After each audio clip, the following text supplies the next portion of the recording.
Okay, just a quick video to help out in case any of you are struggling with how to submit the proper page.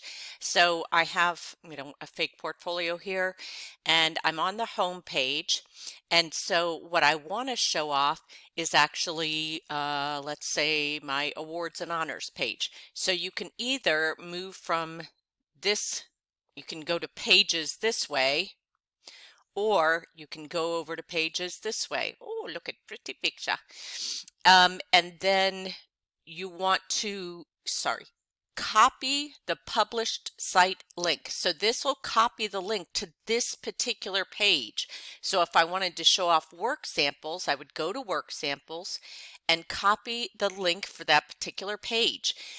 One thing that I need to make sure you understand is that you have to publish this every time. So let's say I make changes to this. I'm just going to take out a letter.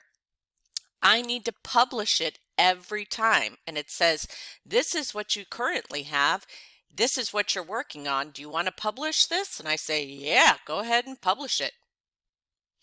So great. Now it is updated out there on the web. So again, choose the page you want and then copy the published site link. Copy link. That is what you're submitting, the page you want me to look at. If it makes you nervous, just put a note in there too that I need to look at, awards and honors, just in case you accidentally submit the wrong page. But be sure you're publishing things as you go. Otherwise, all I'm going to see is your first go at it. Hit me up if you have any questions.